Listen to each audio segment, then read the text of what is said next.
First question, in dynamometer type wattmeter at equilibrium, option A TC greater than TD, option B TC less than TD, option C TC equal to TD, option D none of the. यहाँ पे TC है controlling torque और TD है deflecting torque. तो चाहे वह instrument moving coil हो या मूविंग आयरन हो या PMMC हो, कोई भी इंस्ट्रूमेंट हो, इक्विलिब्रियम कंडीशन में TC और TD दोनों बराबर, यानी कि कंट्रोलिंग टॉर्क और डिफ्लेक्टिंग टॉर्क दोनों ही बराबर होते हैं। तो आपको याद रखना है कि किसी भी इंस्ट्रूमेंट में, चाहे वह मूविंग आयरन हो, मूविंग कॉइल हो या परमानेंट मूविंग कॉइल हो, किसी भी इंस्ट्रूमेंट में इक्विलिब्रियम कंडीशन में कंट्रोलिंग टॉर्क और डिफ्लेक्टिंग टॉर्क दोनों बराबर होते हैं। तो इसका सही आंसर ऑप्शन सी होगा, TC इक्वल टू TD। अब जान लेते हैं कंट्रोलिंग टॉर्क क्या होता है और डिफ्लेक्टिंग टॉर्क क्या होता है। तो अगर किसी भी हम लोग इंडिकेटिंग इंस्ट्रूमेंट की बात करें, तो ये मान लीजिए स्केल है, तो इसमें एक पॉइंटर होता है। पॉइंटर को 0 पोजीशन से रीडिंग पोजीशन में आने के लिए जो टॉर्क की ज़रूरत होती है उसको हम लोग कहते हैं डिफ्लेक्टिंग टॉर्क। और वह टॉर्क जो पॉइंटर को, इस पॉइंटर जो है इसको रीडिंग के बाद 0 पर पुनः लाता है, उसको हम लोग कहते हैं कंट्रोलिंग टॉर्क। तो आप दोनों को समझ गए होंगे। तो इसमें पूछा गया है कि इक्विलिब्रियम कंडीशन में, तो इक्विलिब्रियम कंडीशन में TC और TD दोनों बराबर होगा। दोस्तों, इस चैनल पर मैं इलेक्ट्रिकल से रिलेटेड प्रैक्टिस सेट और इलेक्ट्रिकल से रिलेटेड ट्रिक और इलेक्ट्रिकल से रिलेटेड वैकेंसी का नोटिफिकेशन अपलोड करता रहता हूं। तो आप अभी तक अगर इस चैनल पर नए हो तो चैनल को सब्सक्राइब कर लेना और बेल आइकन को प्रेस कर देना, ताकि आने वाले नए वीडियो का नोटिफिकेशन आप तक सबसे पहले पहुंच जाए। नेक्स्ट क्वेश्चन है, the power absorbed by a pure capacitive circuit and pure capacitive circuit and pure inductive circuit. Option है 0 एंड 0, ऑप्शन बी है नन 0 एंड 0, ऑप्शन सी है none 0 and none 0, option D है 0 and 0। तो pure capacitive circuit और pure inductive circuit की बात कर रहा है। तो प्योर कैपेसिटिव सर्किट या प्योर इंडक्टिव सर्किट या कैपेसिटिव, दोनों सर्किट में पावर एब्जॉर्ब जो होता है वो 0 होता है। अब पावर एब्जॉर्ब सिर्फ रेसिस्टर में होता है, पावर एब्जॉर्ब सिर्फ रेसिस्टर में होता है। ये आपको याद रखना कि पावर एब्जॉर्ब सिर्फ रेसिस्टर में होता है। अगर कैपेसिटर या इंडक्टर की बात करें तो दोनों में पावर एब्जॉर्बसन 0 होता है। तो क्वेश्चन में वही पूछा गया, power absorption in pure capacitive circuit या प्योर इंडक्टिव सर्किट, तो दोनों में 0 होगा। तो ऑप्शन अगर हम लोग देखें तो ऑप्शन डी मैच कर रहा है, 0 एंड 0। तो इसका ऑप्शन डी सही आंसर होगा। नेक्स्ट क्वेश्चन है दोस्तों, अगला क्वेश्चन देखने से पहले मैं आप सबसे एक रिक्वेस्ट करता हूं कि आप वीडियो को लाइक कीजिए या नहीं कीजिए, लेकिन वीडियो को लास्ट तक ज़रूर देखिएगा आप अपने लिए।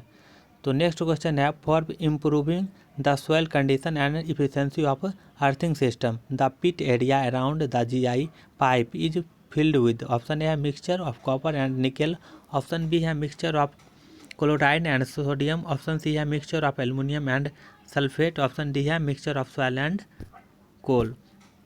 तो आप लोग जानते होंगे GI पाइप अर्थिंग के बारे में। तो अर्थिंग जो होता है उसके आसपास को एरिया को हम लोग किस चीज़ से फिल करते हैं, उसको इम्प्रूव करने के लिए, उसके प्रॉपर्टी को इम्प्रूव करने के लिए, उसके अर्थिंग के एरिया के आसपास हम लोग किस चीज़ से फिल करते हैं। तो ये आप लोग अपने घर में भी करते होंगे कभी कभी, जब अर्थिंग लग रहा हो कि वोल्टेज कम आता है तो उस समय हम लोग क्या करते हैं, सॉल्ट और कोल यानी कि नमक और कोयले का मिश्रण उसके आसपास में रख देते हैं, फिल्ड कर देते हैं, भर देते हैं। तो इसका जो सही आंसर होगा ऑप्शन डी होगा, mixture of salt and coal. तो ऑप्शन डी इसका सही आंसर होगा। नेक्स्ट क्वेश्चन है, when a 100 volt moving iron voltmeter is accuracy class 1 to 0 is used in a circuit, it reads 50 volt, then maximum possible percentage error in the reading is। Option A है 3%, option B है 2%, option C है 2.5%, option D है 4%।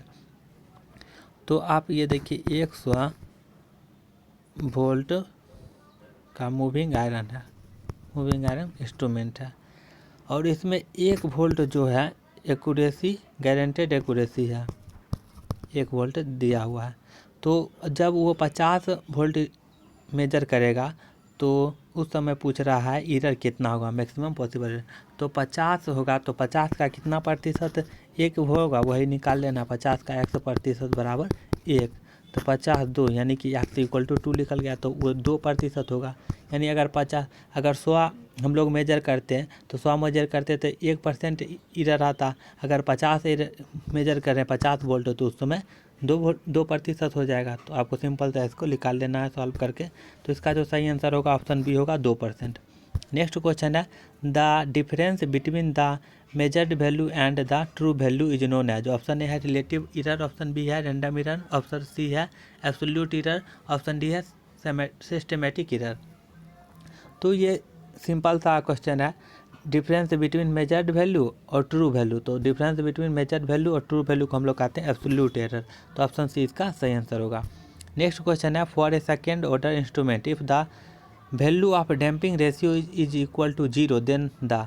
Option A output will exhibit constant amplitude oscillation, option B है initially output will be oscillatory and gradually it will die down, option C है initially output will oscillating and gradually amplitude of oscillation will increase, option D है output does not exhibit any oscillation. तो सबसे पहले ये जान लेते हैं कि डैम्पिंग टॉर्क क्या होता है। डैम्पिंग टॉर्क तो जब लोग, जैसा कि ये स्केल है, किसी भी मीटर का स्केल है, ये पॉइंटर है, जब पॉइंटर रीडिंग के आसपास पहुंचता है तो उस समय ये जो है वाइब्रेट करता है, यानी कि इधर से उधर ओसिलेट करता है।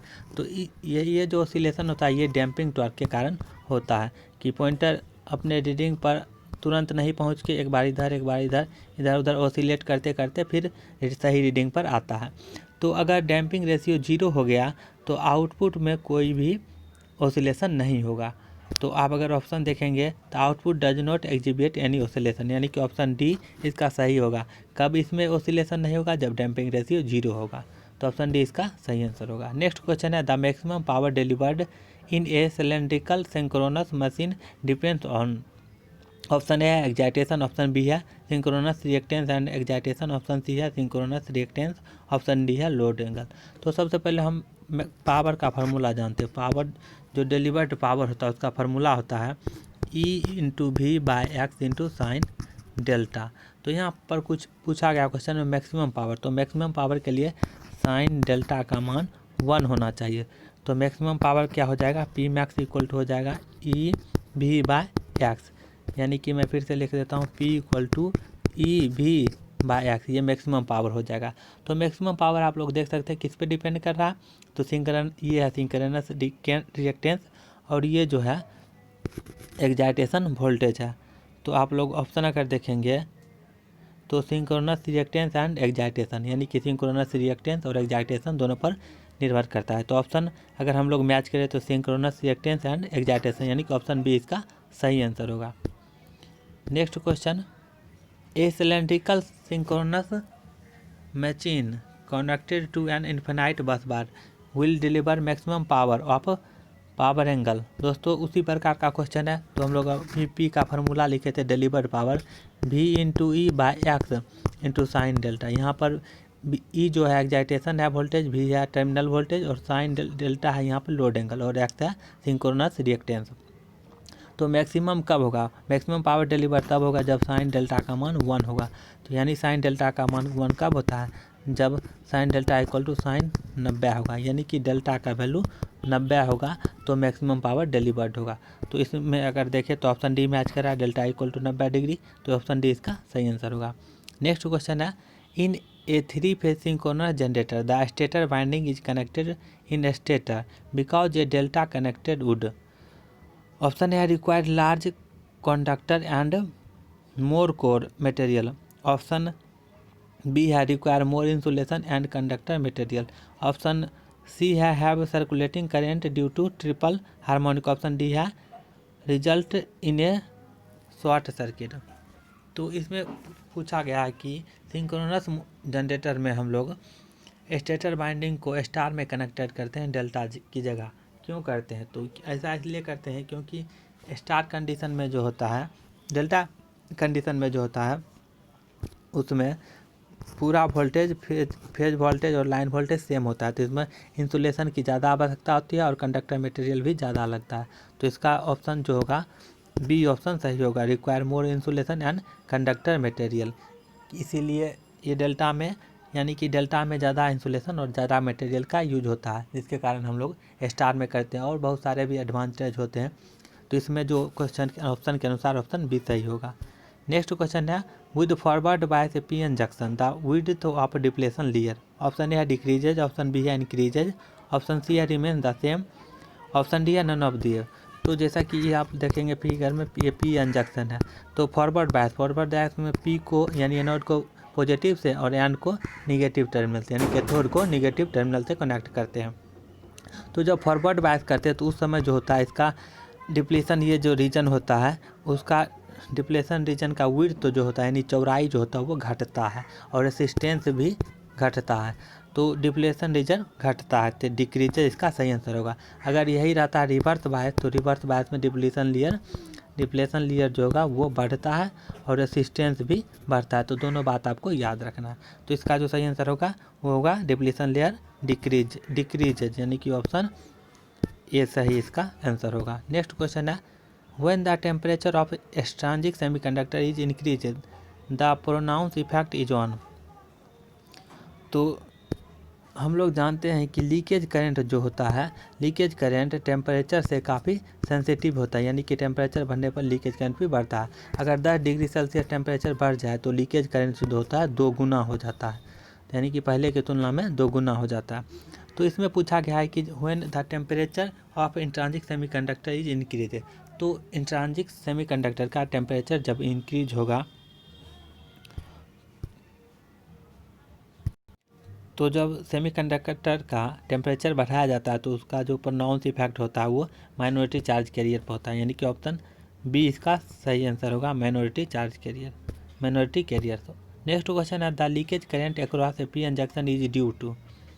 ऑप्शन ए है minority charge carrier, option B है मेजोरिटी कैरियर, तो ऑप्शन सी है जंक्शन कैपेसिटेंस, ऑप्शन डी है नन ऑफ दी।